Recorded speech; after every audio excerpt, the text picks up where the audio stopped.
priceless. Take a look. President Trump will be campaigning here in South Carolina later on this evening. It is no secret he is going to hammer the issue of immigration right up until the midterm elections coming up this fall. And even with families being separated with their children at the border, the president believes this issue is a winner for the Republican Party. As you can hear behind me, Wolf, the crowd is very fired up. We have about a couple thousand people in this room so far. They are letting the press corps here know exactly how they feel about what we're doing here, Wolf. Ouch. That hurts. Best newscast they ever did, actually. All right, that's all the time we have left on this show. We'll always be fair and balanced. We're not part of the Destroy Trump media. Please set your DVR. Tell your friends. Never miss an episode. We're not them. We never will be. Let not your heart be troubled. Yes, it is time. She's standing by in our nation's capital, Laura Ingraham. Take it away. Hannity, thanks so much. Good evening from Washington. I'm Laura Ingraham. This is the Ingraham Angle. Organized hatred. That's the focus of tonight's angle. Remember in 2009 when President Obama, he was speaking at Notre Dame, said this about the need for civil discourse? As citizens of a vibrant and varied democracy, how do we engage in vigorous debate? How does each of us remain firm in our principles and fight for what we consider right, without, as Father John said, demonizing those with just as strongly held convictions on the other side? Oh, what a nice sentiment. But where is he tonight? What does he say about the threats against the Trump administration? Somehow the Dems went from hope and change to nope and deranged.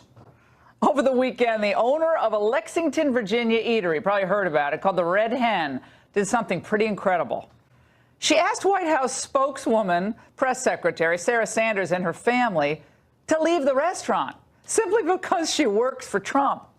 Well, the owner of the Red Hen, Stephanie Wilkinson, told the Washington Post, "I have a business, and I want the business to thrive. This feels like the moment in our democracy when people have to make uncomfortable actions and decisions to uphold their morals." So Miss Morality walked Sarah Huckabee outside and told her the Red Hen has, quote, certain standards that I feel it has to uphold, such as honesty, compassion, and cooperation.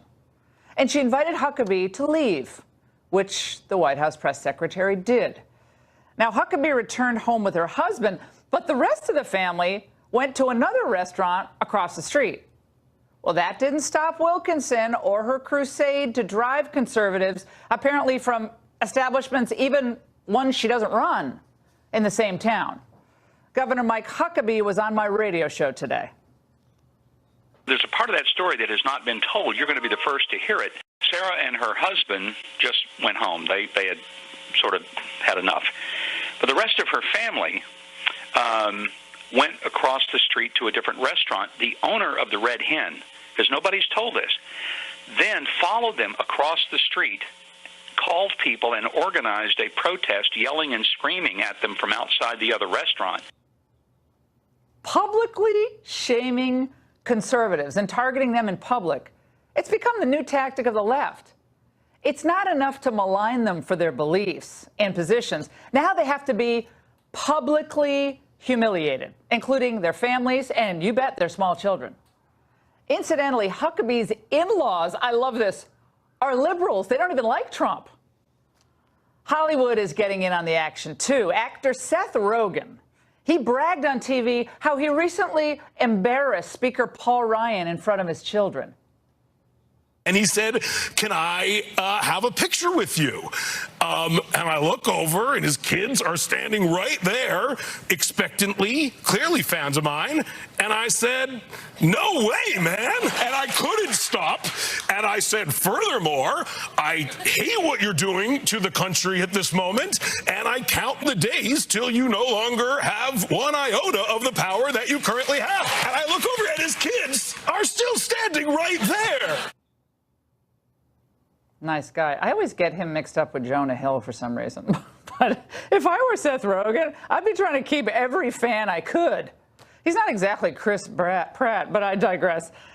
By the way, even the Cineplex isn't safe from the bullying tactics of the left. Florida Attorney General Pam Bondi, she attended a showing of Mr. Rogers, a documentary which, ironically, is all about civility and kindness. Apparently, the left-wing mob who confronted and flicked spit on the Attorney General of Florida didn't get the memo. What would Mr. Rogers think about you and your legacy in Florida? Taking away health insurance with people with pre-existing conditions, Pam Bondi. Shame on you! Shame on you! Shame on you! So that's the video of Bondi leaving the theater. So that's what they wanted. But as she came in, she and her boyfriend were verbally assaulted and physically threatened in the concessions line. They came up again, just every curse word in the book, and they said to him, "Hey, Blue Eyes, come on, aren't you going to protect her?" Using a lot of, a lot of other words too. "Aren't you going to protect her? What are you going to do? What are you going to do?" And they're this far from my face. One spit on my head. They were trying to create a fight. Oh, you bet they were. And if this continues, somebody's going to get hurt. Now, imagine if a few years ago, Obama administration officials, or just run-of-the-mill local Democrats, were harassed and verbally assaulted in that way. There would be calls for the National Guard to step in. But since conservatives are being targeted, all bets are off. All standards are out the window. This is all evolving into a type of domestic terrorism, and it's only going to get worse. Homeland Security Chief, remember Kirstjen Nielsen, was driven out of a Mexican restaurant in D.C. last week by angry protesters. White House senior advisor Stephen Miller was also reportedly heckled at a D.C. eatery, and tonight protesters are reportedly staked outside of his apartment building. They even staged a protest outside of Nielsen's home, blaring audio of this child separation at a border facility. These are anarchic, organized spectacles. They're no accident. Each flash protest is planned out and choreographed. It's planned online first, again, and it's meant to shame the political opponent, to stoke violence and hatred, and maybe even intimidate people in the future from getting involved in the Trump administration at all. Why would they want that hassle? Then at a weekend rally, this is the best, Congresswoman Maxine Waters issued her own very soft call to action.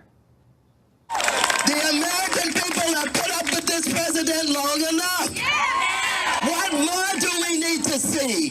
What more lies do we need to hear? You see anybody from that cabinet in a restaurant, in a department store, at a gasoline station, you get out and you create a crowd, and you push back on them.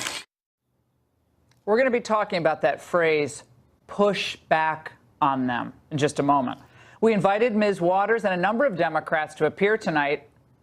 No surprise, they all refused. She did find time to go on MSNBC tonight and Sunday to share this unifying message. And I want to tell you, for these members of his cabinet who remain and try to defend him, they're not going to be able to go to a restaurant. They're not going to be able to stop at a gas station. They're not going to be able to shop at a department store. The people are going to turn on them. They're going to protest. They're going to absolutely harass them until they decide that they're going to tell the president, no, I can't hang with you. Harass them, approach them, drive them out, push them back. So is Maxine Waters fomenting violence and using her position as a member of Congress to do so? Well, frankly, I said this today on radio. Paul Ryan should at the very least open an ethics inquiry into Waters' rhetoric. And I think they should move to censure her. She seems to be using her office to foment, or at least justify, acts of harassment, intimidation that could very well lead to violence.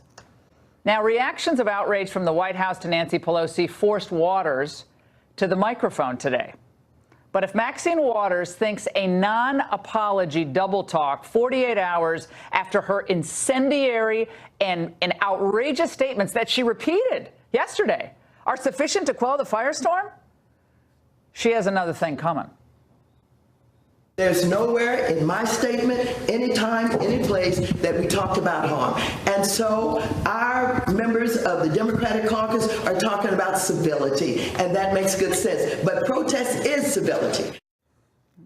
Drive them out, harass them, get right up in their face, all the things that people take away from what she said in her very words. So threatening women and children at a dinner or at the movies is civil, Maxine? No wonder why she's too afraid to come on. She'll only go on to the softball interviews on MSNBC. Maybe she should come on a show she can't intimidate. Let's be clear. She knew exactly what she was saying, and she did not apologize for her comments in the least. The woman has been saying crazy, hateful, incendiary things for years. And the difference now is the entire Democratic Party has drifted into Maxine land. As far as I'm concerned, the Tea Party can go straight to hell. I don't honor him, I don't respect him, and I don't want to be involved with it. The American people had better understand what's going on. This is a bunch of scumbags. Let's impeach 45! Impeach 45! Impeach 45! The left wants to cry targeting people, maliciously attacking them in public for their beliefs, their lifestyles. But now, because conservatives are the targets, a new standard has emerged. Since they believe Trump's policies are detestable, Nazi-like, the left believes it's a by any means necessary scenario. So they attempt to justify their thuggish public bullying by blaming whom? Trump, of course. Should someone who lies constantly and enables the president's lies be openly welcomed in society wherever they please? I would say that the polite discourse is inappropriate when there are babies in cages. Now, does that mean that we're going to be violent? No. But does that mean that Sarah Sanders can have a nice, quiet dinner with her family when she's taking our tax dollars to implement this policy? I don't think so. It wasn't until we had 3-year-olds in cages that these people couldn't go into public. Too bad on them. But this vulgarity that exists, represented primarily right now, pushed by the president, but now coursed on either side of the aisle, has made it much worse and much harder to do anything in this country. Oh, spare me. For decades, Hollywood and the left have driven any semblance of decency and civility from the movie house as well as a lecture hall. They've cheapened everything from music to fashion, but Trump is to blame for the vulgarity of the culture? Nice try. Our politics are now devoid of conversation, debate, ideas.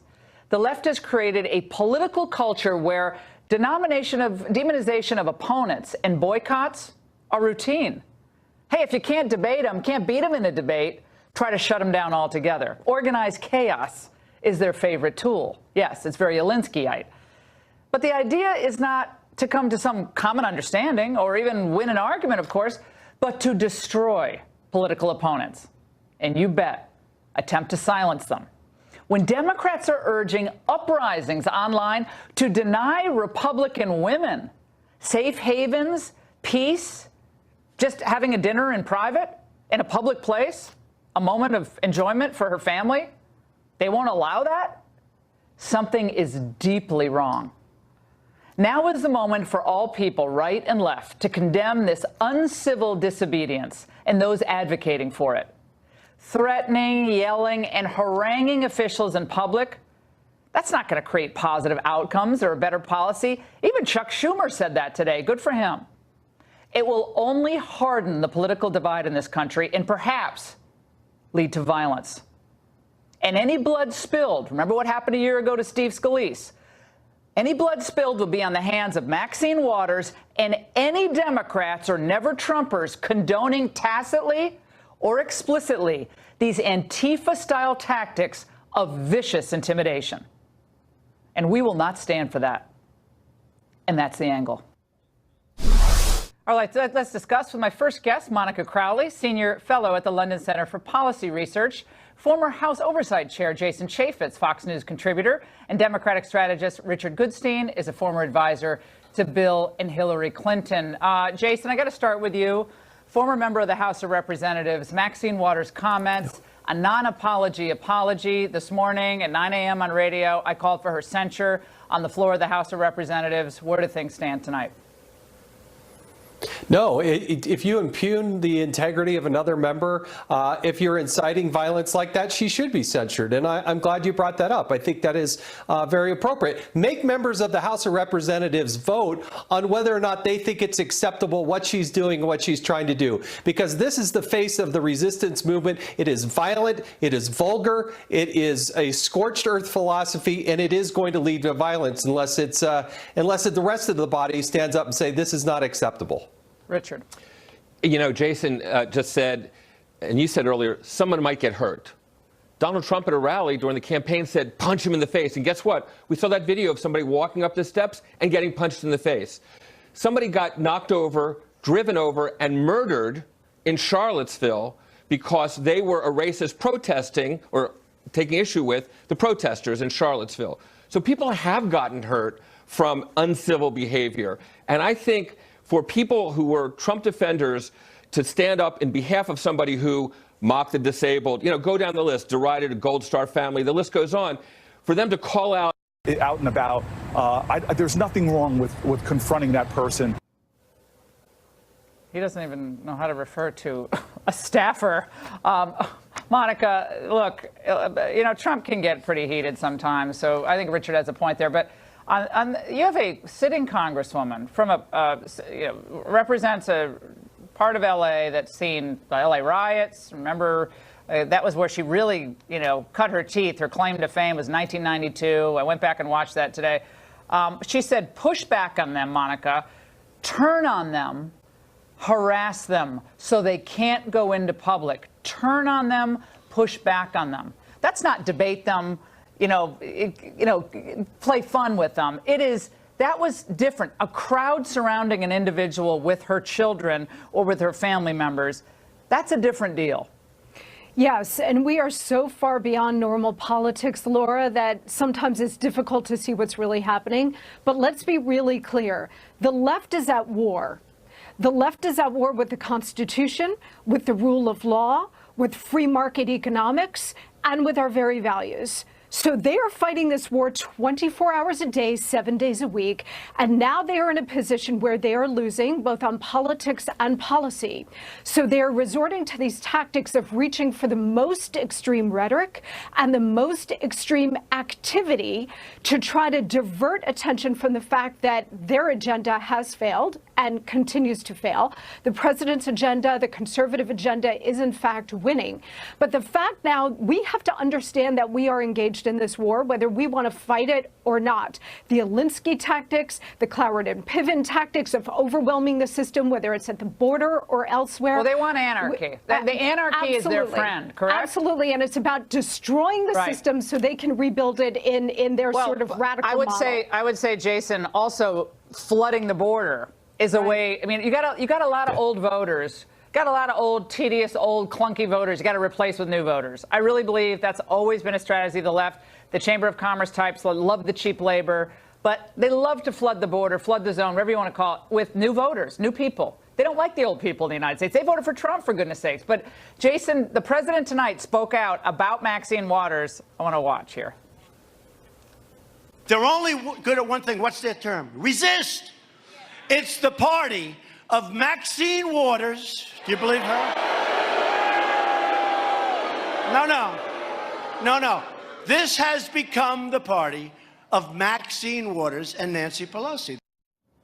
Well, look, Chuck Schumer came out today and tried to distance himself. I think he saw where this was going. Even Nancy Pelosi tepid criticism. But she did have her supporters out there. And even in the media, a lot of never-Trumpers hate Donald Trump, anything that could throw a wrench into his plans. But Trump's not letting this go. Should he let it go, Jason? Should he just focus on the substance, let Nancy Pelosi implode? Oh, look, this is much deeper than anything that's happened in the last week. The Democrats, their minds exploding because Donald Trump is not only garnering more support and has more public support than a lot of previous presidents have, at this point in his presidency, but his policies are working. Look at all the economic indicators. Look at what's happening overseas. And this so-called, big wave that was going to hit us in the 2018 election, that's not happening. And the only thing they're left with is this desperation of yelling, screaming, taunting people, and it's not productive. Jason, listen, the reason that Democrats' heads are exploding is because it shocks the conscience to see babies in these metal fences, cages, call them what they were. That's what shocks the conscience. Don't do that. Monica talked about violating the Constitution. Where were you in 2014? Where were you in 2014 when I introduced an asylum reform bill that passed out of that? I passed a bill out of the Judiciary Committee in March of 2015. Go back and read it. Democrats were nowhere in support of that bill. It talked about accelerating the reunification of children and their parents. Where were the Democrats? I didn't have a single Democrat come and support us to do that bill. Well, Democrats were nowhere. They didn't care about it. 68 senators voted for an immigration reform bill not all that long ago. A lot of Republicans. I think even Jay Johnson, I thought it was interesting that he came out over the weekend and said, we did do what we did. We did do what we did because they were seeing everybody.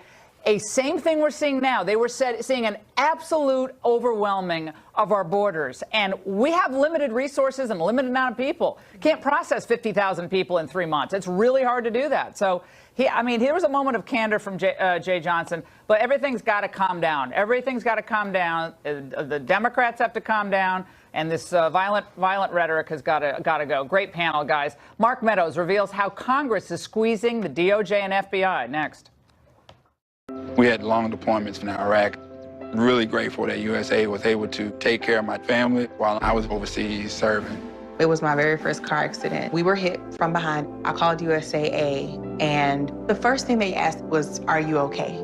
They always thank you for your service, which is nice because as a spouse, you serve too.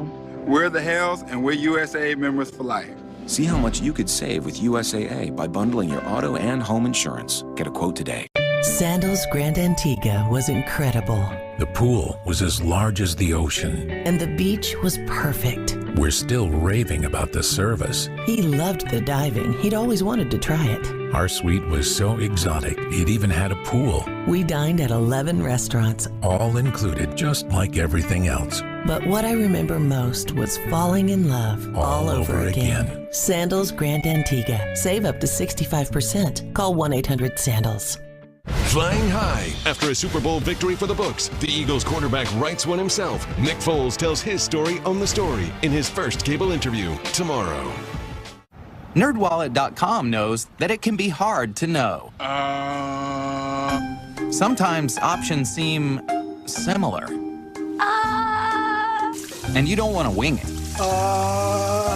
But when it comes to credit cards, you can breathe easy.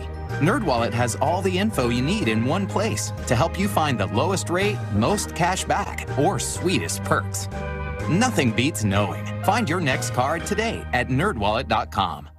With so many mattresses out there, how do you know which one is really the best?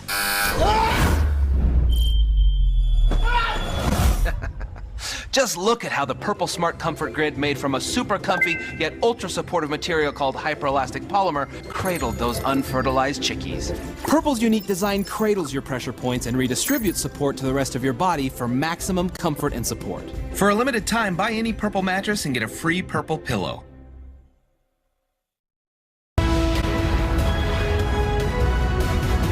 Tired of getting the runaround from the FBI and DOJ, Devin Nunes went straight to the Director of National Intelligence, Dan Coats, today. Nunes had given the agencies a 5 p.m. deadline to turn over key documents in the Russia and Hillary Clinton investigations. I would say we cleaned up most of what was on the table, except for the most important piece. Did you or did you not run informants into the Trump campaign, especially before the investigation even began? Very simple question. It deserves a very simple answer.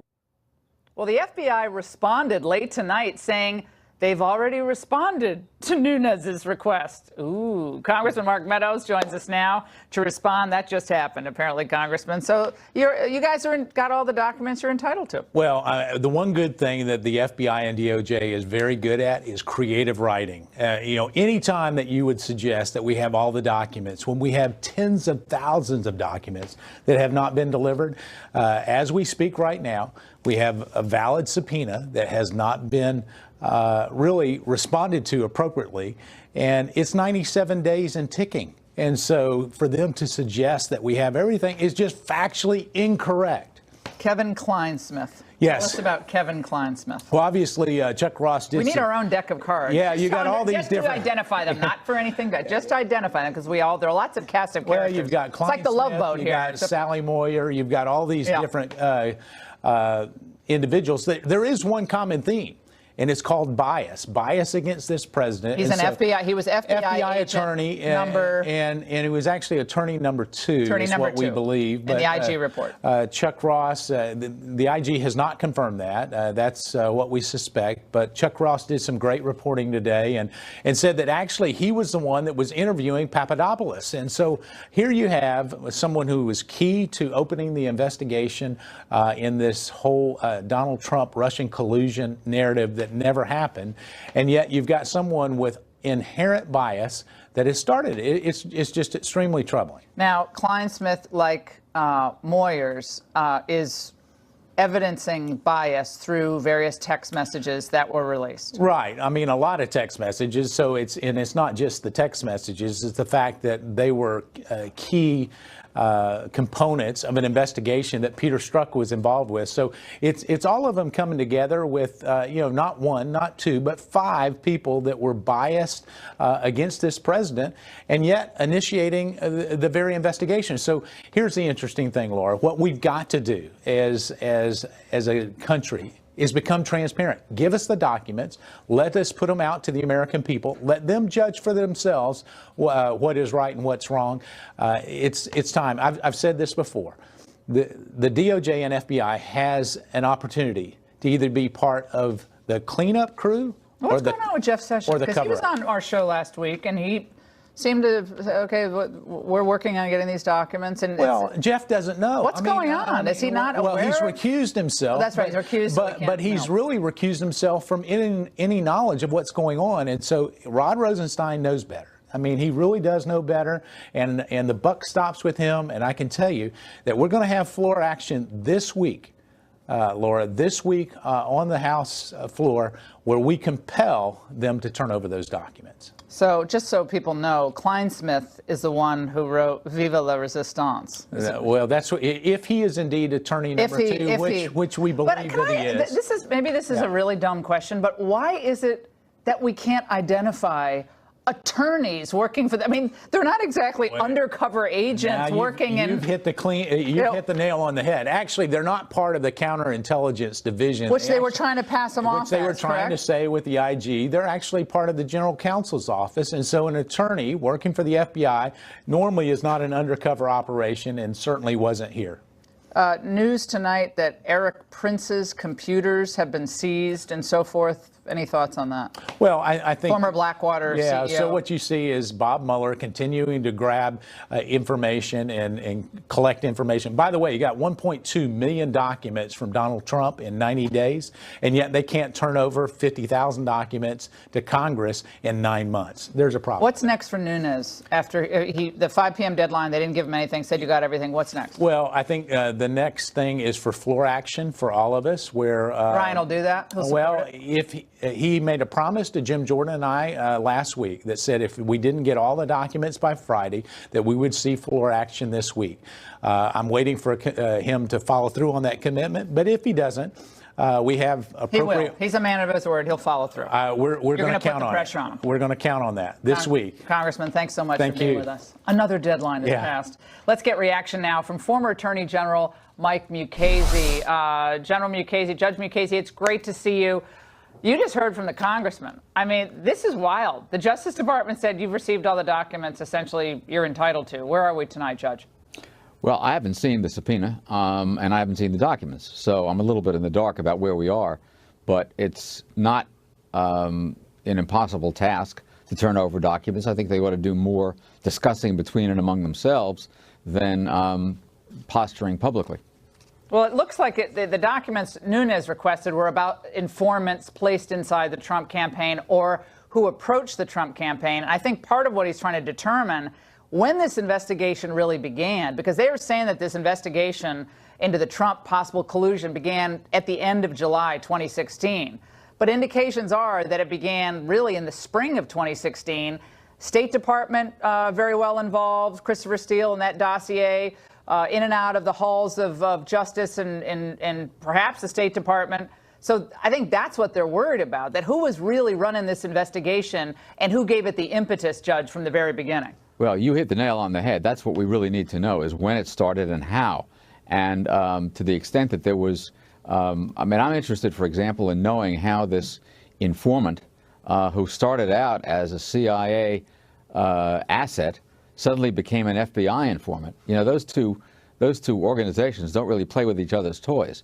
And I don't understand how that happened, who brought it about, who paid him, what he was told about his responsibility in going into the Trump campaign, and when that happened. That is something that I think we ought to know, and if there were any others, obviously we ought to know that as well.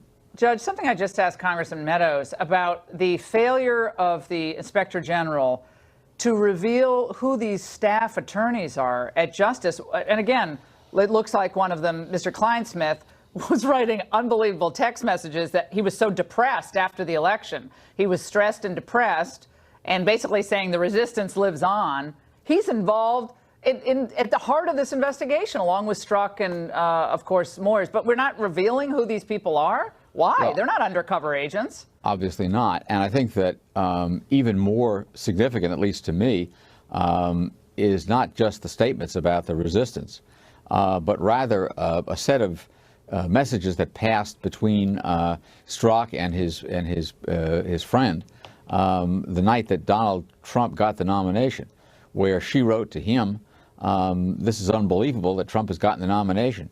His response was, "Yeah, this increases the pressure to terminate MYE," which was the code name, mid-year exam, for the Clinton investigation. That's not just an expression of opinion. That is a statement about how we ought to do our jobs. And that, on my reading, was not in the IG report. I don't recall seeing it. And that's something I think they ought to question Strzok about when he testifies. And Judge, he was just walked out of the DOJ last week. Apparently he just lost his security clearance. I mean, that's what Jeff Sessions said. Well, he just lost his security clearance.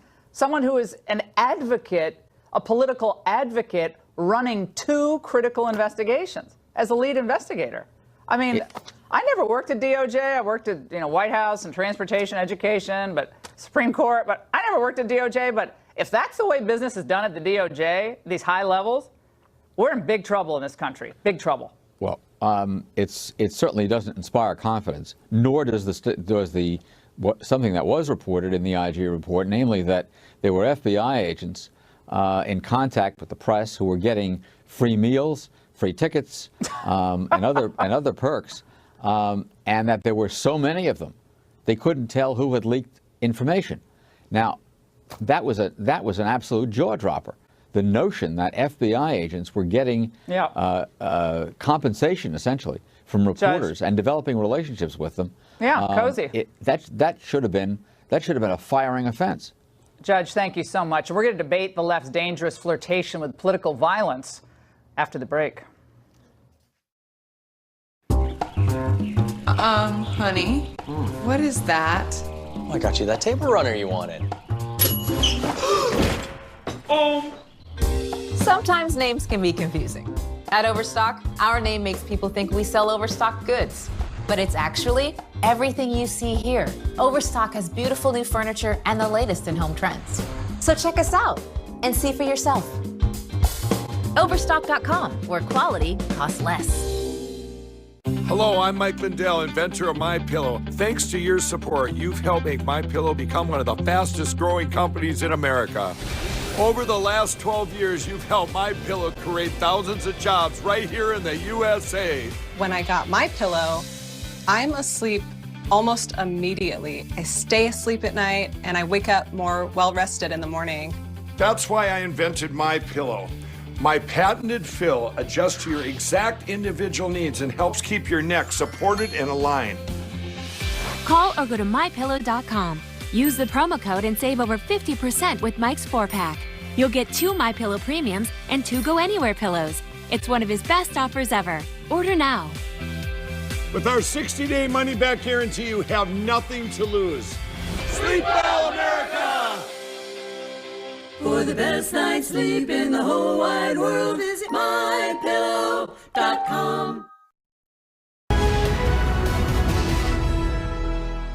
Oh, tonight we welcome back the return of our Arbiter segment. Isn't that fun? We discuss the dangers of the left's lurch from political dialogue toward physical confrontations in tonight's angle. But other questions linger. Did the Red Hen restaurant violate the rights of White House Press Secretary Sarah Sanders when it kicked her out? And did Congresswoman Maxine Waters illegally incite leftists to commit violence?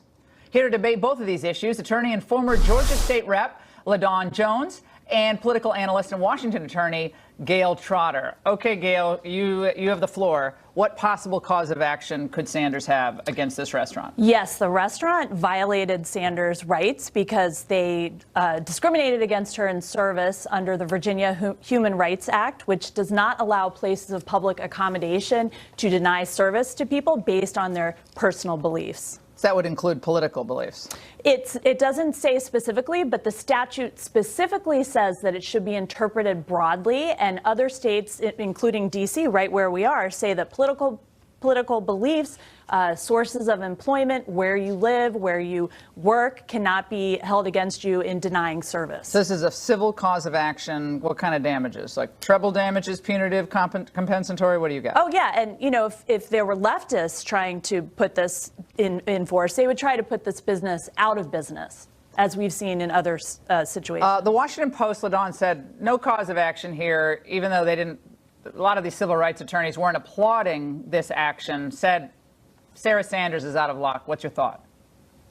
I agree. I also don't applaud the action, but I don't think there's a cause of action there. Our legislatures in Virginia or anywhere else have to make it very clear that they do not allow discrimination based on political beliefs. They will have to prove in this cause of action to be successful that this location, the Red Hen, always stop people with these particular personal beliefs or political beliefs rather than just Sarah Sanders herself. And because this was targeted directly at her and for her participation with the Trump organization, I don't think that they could win here.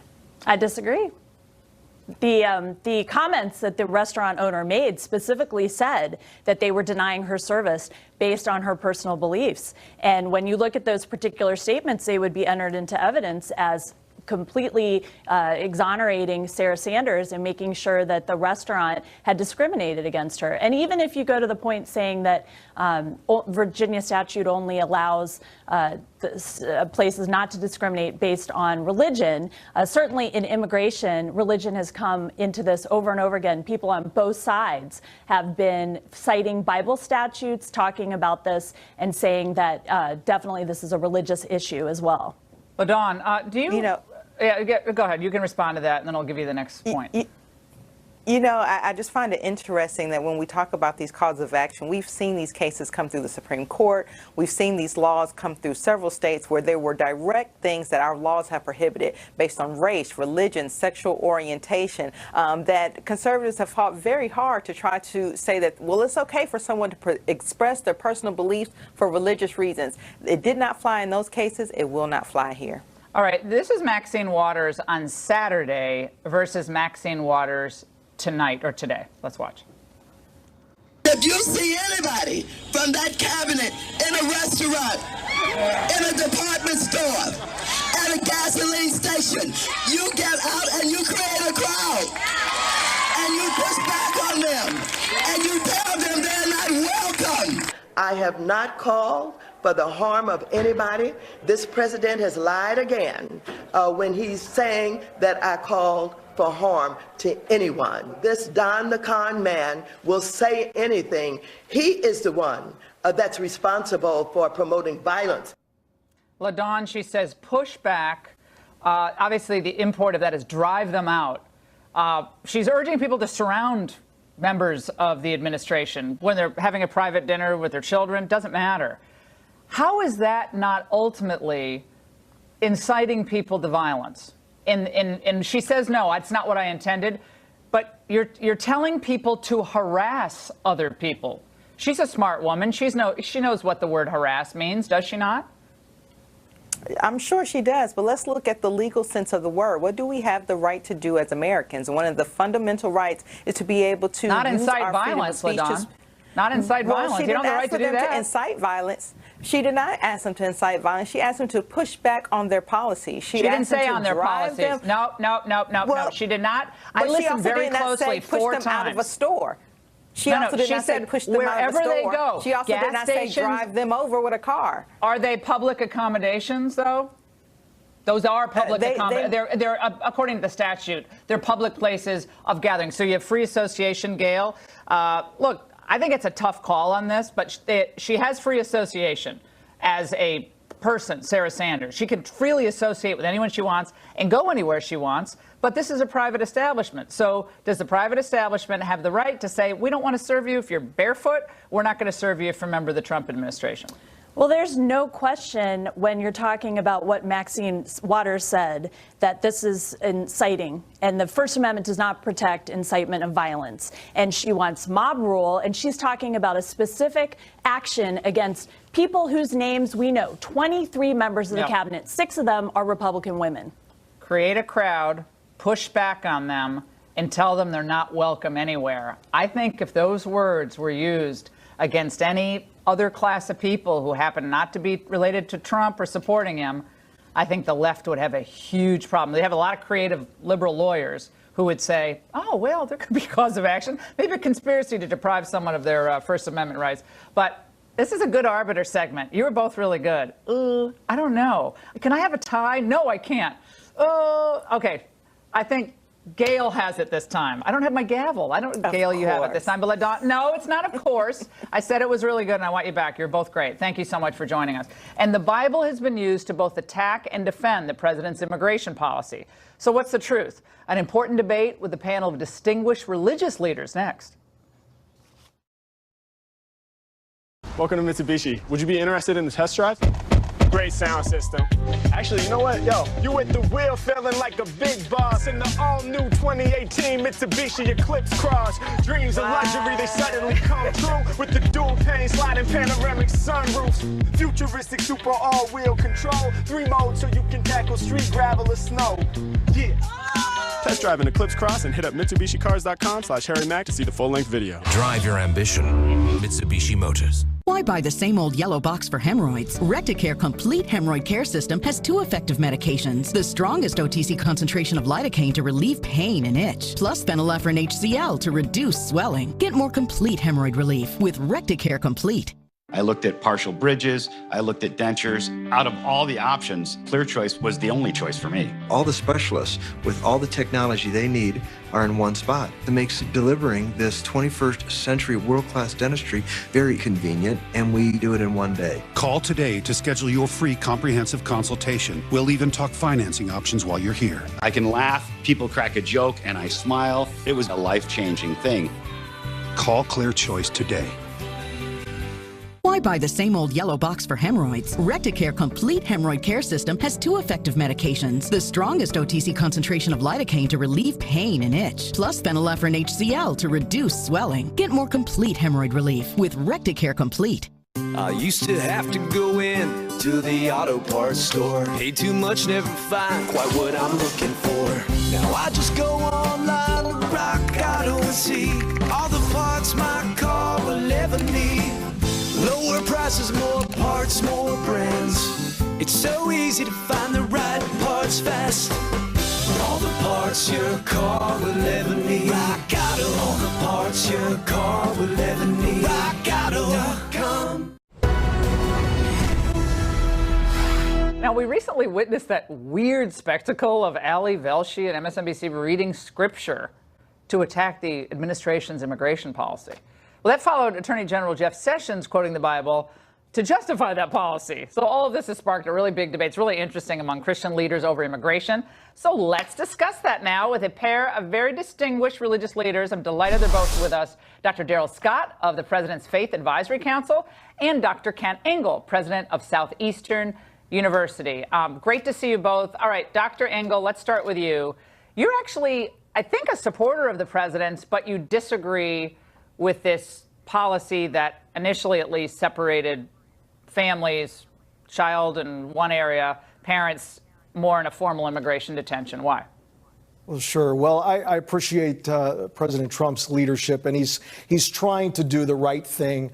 He wants to uphold the laws of the land. There's no doubt about that. I think the issue there was to not only provide protection, which is what he wants to do as it relates to borders, but I think also the issue has to, you have to look at compassion. How do you bring the human element into this situation so that you can provide human dignity and respect and care and compassion and provide an element that gives both? And I think that's the thing that a lot of Americans are hoping that our president will step up in a way, along with the Congress, the House, the Senate. Our leaders will do the right thing and provide that protective and compassionate pieces to this legislation. Pastor Scott, this is Bishop Michael Curry, who was just slamming Jeff Sessions for invoking the Bible. Let's watch. For a Christian to quote Romans 13 over Jesus of Nazareth, as if Jesus of Nazareth doesn't exist, that it seems to me is highly problematic, and it's just flat out wrong. It's unbiblical, it's unchristian, and it's un-American. Pastor, well, your reaction to that, and I have something to say about welcoming the stranger. Go ahead. Well, listen, it's not unreasonable to refer to scriptures, especially if you're a Bible believer. It's not unusual to refer to scriptures as a basis to validate any actions that you engage in. Once again, if you're a Bible believer, we oftentimes use scripture to confirm or validate actions or activity that we engage in. I don't see anything wrong with Jeff Sessions utilizing that scripture, because that scripture simply says to obey the civil authorities. Notice something: Jesus nor the Apostle Paul never endorsed sedition or rebellion or violent uprising against Rome. And in using that scripture, he was saying that in order to advance our cause, violence is not the way. Obey the laws of the land so they won't have a reason to accuse us for any wrongdoing. Obey the laws of the land and put other matters into the hands of God, and he'll work it out. Pastor Engel, the Bible calls on us to welcome the stranger, and it's very powerful. Welcome them to your table. If someone, invite a stranger to your home for meals and so forth. But the Catholic bishops seem to take that to mean open borders. I mean, they got a really big wall around the Vatican. It's a beautiful wall, really nice wall. But that means anyone who steps foot over the border has to be processed into the country and released. How is that welcoming the stranger according to biblical text? That is not meaning, that does not mean to be devoid of all laws of the land, does it? Absolutely. And I go back to that passage the Attorney General referred to in Romans 13, talking about, obey the laws of the land. When you talk about the context of God's law is always for protection, it's always for peace, it's always for harmony. And so that's why when you look at the issues that we are facing with immigration reform, all the issues, challenges that we have seen over the last couple of weeks, you have to have a come-together approach that covers all the issues of, well, you have to look at the issue of collaborating on providing security at the wall. You have to look at issues of compassion as it relates to bringing families together. We all do what we can to donate to organizations that help people on the ground in their home countries. I mean, so many Christian organizations, faith-based groups in Guatemala, Central America, South America, Africa, around the world. That's where we as individuals can make a difference through our faith, through our churches and our organizations, correct? It doesn't mean that we have to completely smash our own rule of law and say, okay, you have a really sad life. I understand it's horrible. So we have to allow you to come into the country no matter how you come in. But I want to play something for you. And I want to get Pastor Scott on this. This is a very liberal priest known as Father James Martin. He's not a big fan of Trump, to put it lightly. This is what he said. No one wants to be a refugee. No one wants to be a migrant, but they do it out of great love for their families. They have a lot of guts to do it, and I think it's up to us to welcome them. I think the problem with a lot of these Christians who are saying that they're reading the Bible is I don't know what Bible they're reading, because the Bible I read has Jesus always reaching out to those who are on the margins, including and most especially migrants and refugees. Well, Pastor Scott, a lot of Americans feel like they're on the margins. Like 2 blocks from where we're broadcasting from, there are a lot of homeless on the street, literally 2 blocks from where we are. Your comments on But Father listen, Mark. there's a difference between migrants, refugees, or illegal immigrants. The parents of these children know that they are committing a crime when they endeavor to sneak into this country.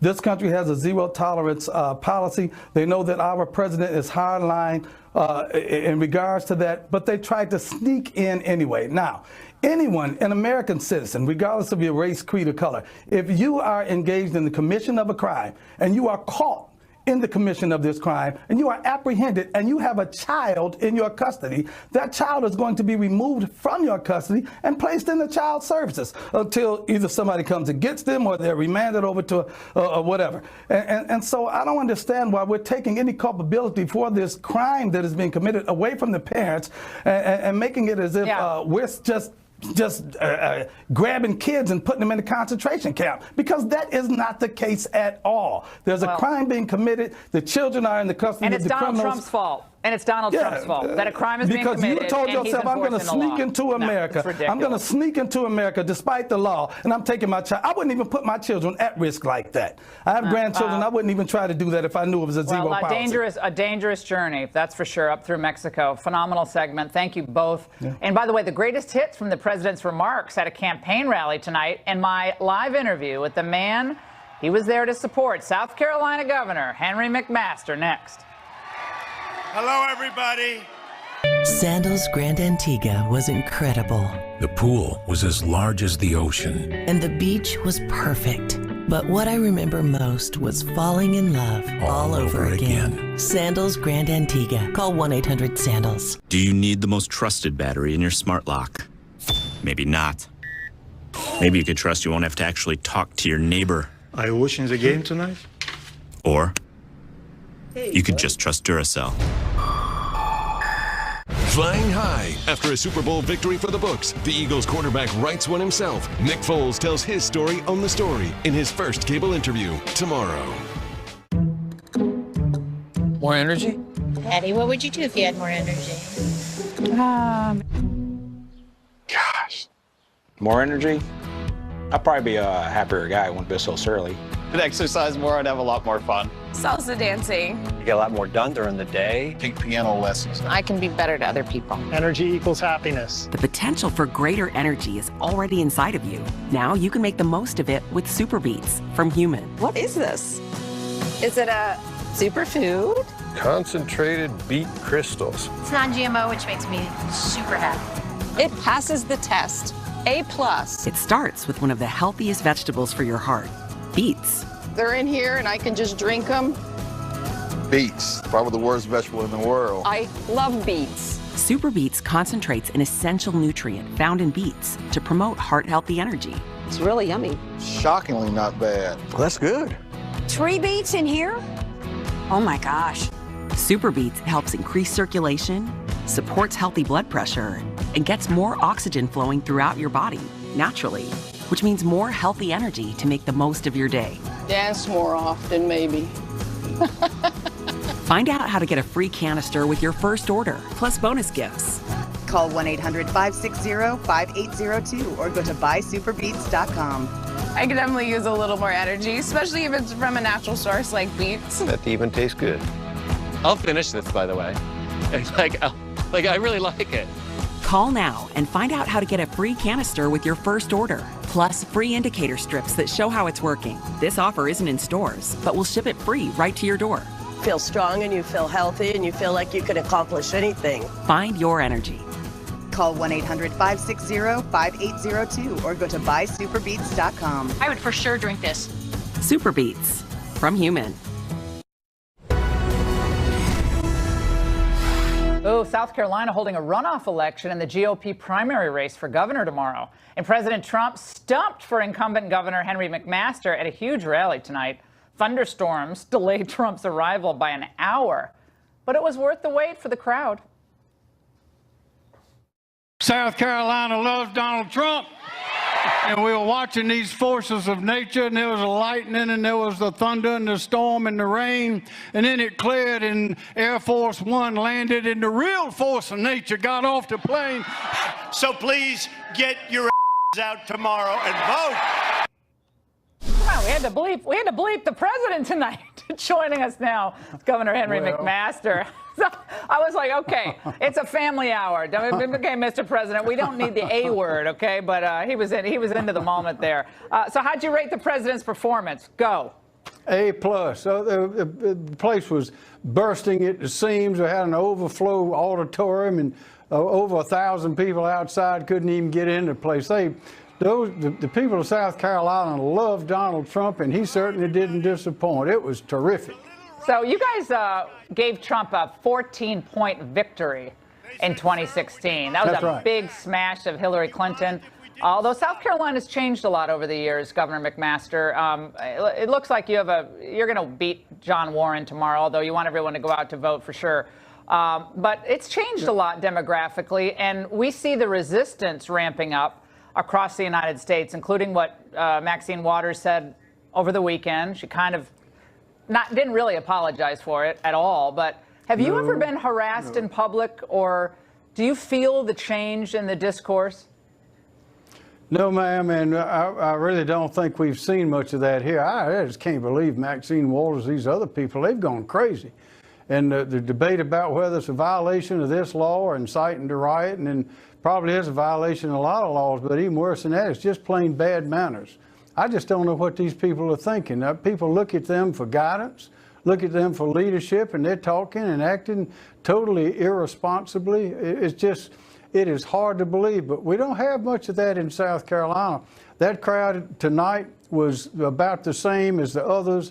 They were delirious with joy to see Donald Trump in South Carolina. And when I campaigned for him in the presidential primary, it was the same thing. I have seen such enthusiasm close to what I've seen with President Trump and then candidate Trump one time, and that's when I saw a Beatles concert years ago.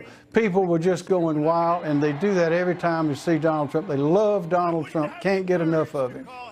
John Warren, your opponent, says he's the more Trump-like character and has the more Trump-like views. That's nonsense. As President Trump said tonight, he and I think alike. We're doing the same things. Of course, President Trump has been involved in politics deeply for a long time. You remember they wanted to run for governor of New York, and before that he was involved with the people running the Reform Party. But he is a student of politics and history. He's a world figure before he became president. And he and I are doing the same things, cutting taxes, regulations, getting rid of sanctuary cities, protecting the children, no tax money to Planned Parenthood. And we've got a robust economy here. We're just booming in South Carolina. That's fantastic. $6 billion in investment, 20,000 jobs. It's the same thing that President Trump is doing, and we love him. Governor, we're going to be watching closely tomorrow night. We really appreciate you joining us, staying up late after the rally. We'll be right back. My day starts well before I'm even in the kitchen. I need my blood sugar to stay in control. So I asked about Traceba. Traceba Ready. Traceba is a once daily, long-acting insulin that lasts even longer than 24 hours. I need to shave my A1C. Traceba Ready. Traceba works like my body's insulin. Releases slow and steady, providing powerful A1C reduction. My week, hectic. My weekends, my time. Traceba Ready. I can take Traceba any time of day. So if I sleep in and delay my dose, I take it as soon as I can, as long as there's at least 8 hours between doses. Once in use, it lasts 8 weeks, with or without refrigeration, twice as long as the Lantus pen. Traceba is used to control high blood sugar in adults with diabetes. Don't use Traceba to treat diabetic ketoacidosis during episodes of low blood sugar or if you are allergic to any of its ingredients. Don't share needles or insulin pens. Don't reuse needles. The most common side effect is low blood sugar, which may cause dizziness, sweating, confusion, and headache. Check your blood sugar. Low blood sugar can be serious and may be life-threatening. Injection site reactions may occur. Tell your prescriber about all medicines you take and all your medical conditions. Taking TZDs with insulins like Traceba may cause serious side effects like heart failure. Your insulin dose shouldn't be changed without asking your prescriber. Get medical help right away if you have trouble breathing, fast heartbeat, extreme drowsiness, swelling of your face, tongue, or throat, dizziness, or confusion. Ask your healthcare provider if you're Traceba ready. Covered by most insurance and Medicare plans. Traceba ready. He's been around the world, but he desires more. He's seen it all. It's always what you think's tough. I know right there all the time. With over 40 fully integrated applications, you won't be able to contain your excitement either. From just $1 a day per employee, run your entire business with Zoho One, the operating system for business. Okay, I know it's hip to hate on the media, and come on, we do it from time to time here as well, but displays like this tonight, well, don't help.